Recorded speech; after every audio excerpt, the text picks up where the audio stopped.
Good afternoon. Our names are Katie Marakovits and Evelyn Carpenter. The title of our performance is Rise the Repeal, taking a stand against Prohibition.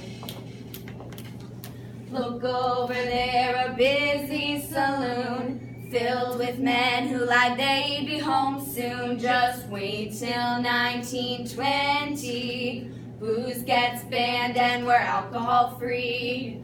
Even before 1920, alcohol abuse was all too common. Many Americans, especially men, were wasting too much time and money on liquor. This soon became more and more of an issue because husbands were using family money and not supporting their wives at home. Someone had to take a stand against liquor usage, even if they likely wouldn't succeed. In 1873, the Women's Crusade began. Women would even protest to saloon keepers with petitions, prayers, hymn singing, demonstrations, or marches. Liquor means alcohol. Alcohol means poison. Why drink poison? Then, the Women's Christian Temperance Union, or WCTU, was formed in 1874. The Anti-Saloon League was founded in 1893. Their goals as organizations were to protect families and homes from alcohol. At first, no one had thought women could stop liquor consumption. Yet, after the late 1800s, more men spent time at home with the family than out late at a saloon. Years passed from 1874, and still liquor made America soar. So the 18th Amendment was made, and the U.S. was a liquor-free land. In 1917, the 18th Amendment was proposed, and in 1920, it had taken effect, banning sales of liquor. Any drink with at least half of 1% of alcohol in it could not be manufactured, transported, or sold.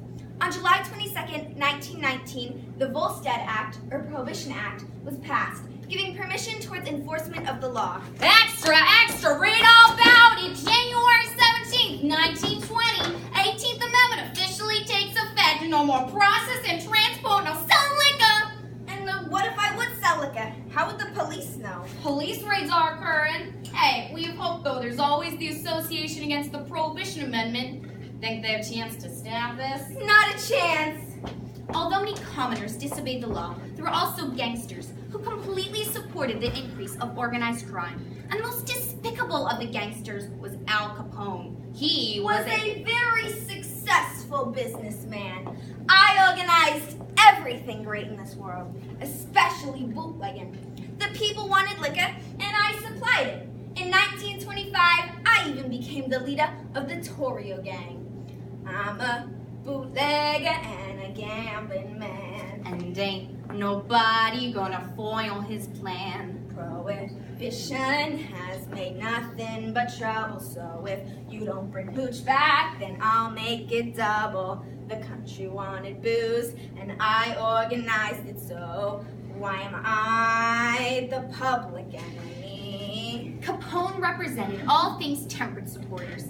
Stereotypically women-hated, women were expected to support all temperance movements, especially the WCTU. Because women like you definitely weren't bootlegging. Crime was starting to become a normal activity during Prohibition. Husbands would still go out late and spend money at speakeasies instead of saloons. Bootlegging was as common as a cold, and children were being influenced by unlawful activity, such as murder and violence towards others. No one could possibly undo what the 18th Amendment had begun. Or could they?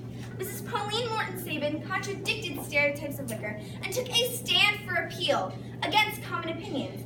She wanted to dismiss prohibition-related crime, which was only increasing. In 1921, I founded and became the president of the Women's National Republican Club. At first, I supported Prohibition. In 1927, the Women's Committee for Repeal of the 18th Amendment was formed, and it was the first time women contradicted the belief that all housewives supported Prohibition. Then President Hoover was elected in 1928. The same year, I attended a congressional hearing with Mrs. Ella Boole, the WCTU's founder, making me question my Prohibition support. Extra, extra!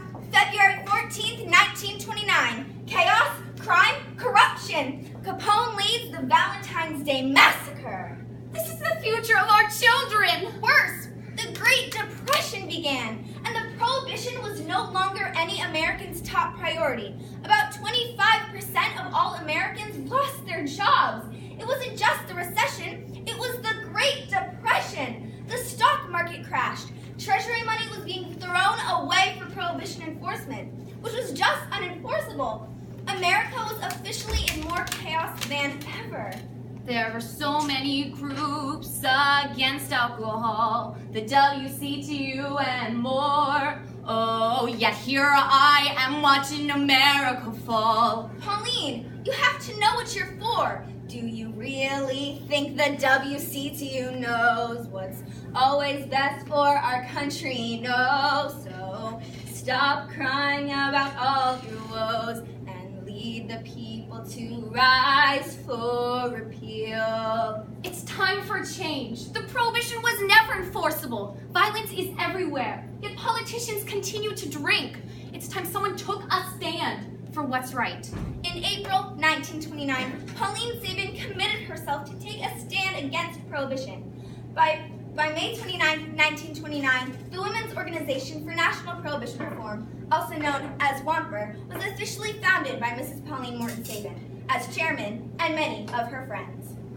Women, do you want to see your families affected by all the crime the prohibition has caused? No! And should politicians continue to hypocritically drink while they support the prohibition? No! In 1930, the Women's Organization for National Prohibition Reform continued growth from just a couple of women to 100,000 members and many state divisions. There's tremendous demand from women all over the country for pamphlets, and while we are getting out 1 or 2 pieces of literature, anything that you could do to help us would be of great value. Why, I'd be honored to support WOMPR. Not only did WOMPR write letters, but they would telegram campaigns, present speeches, sign petitions, participate in rallies, and host radio discussions to spread the word to the common people. The women of WOMPR took a stand and never stopped. The Methodist Board of Temperance, Prohibition, and Public Morals called us, a little group of wine-drinking society women who are uncomfortable under prohibition. WOMPR continuously felt disrespected, but they used political tactics and social platforms to appeal to all women. Pauline Sabin first realized she needed to associate herself with other political and influential women to strengthen her cause. We focused on speakeasies and how to tear them down and erase crime. We discussed of jobs that could be created, and less government money being thrown away for prohibition enforcement. And we especially spoke to concerned mothers whose children were disregarding the law. By April 1931, WOMPR now had over 300,000 members. And by the end of 1931, famous prohibition criminal Al Capone was arrested, not for his infamous crimes, but for tax evasion, and was sent to Alcatraz. Tax evasion! Tax evasion! Huh. When I sell liquor, it's bootlegging, but when my patrons serve it on a silver tray on Lakeshore Drive, it's hospitality. So why aren't they in Alcatraz? On July 18, 1932, I was featured on the cover of Time magazine for my efforts towards repeal with WOMPR. By 1933, WOMPR now had over 1.5 million members. Multiple roll call votes were taken, but it wasn't until February 16, 1933, that the Senate voted in favor of repeal. With a vote 63 to 23, repeal was on its way. And President Roosevelt took office on March 4, 1933. By December 5, 1933, the repeal of the American Prohibition was officially ratified in 36 state conventions, with Utah being the last state needed to ratify. Also in 1933, the Women's Organization for National Prohibition Reform was dismissed. After the Prohibition, crime rates went down dramatically, and saloons were no longer a specific male hangout. America had experienced the impossible, and amendments repealed. Happy days are here again. The Women's Organization for National Prohibition Reform once used political tactics such as letters, speeches, telegrams, and rallies to take a stand against political hypocrisy, crime, and law enforcement abuses, which were all effects from the Prohibition. But now, WOMPR's history encourages Americans to take a stand of their own. This concludes our performance.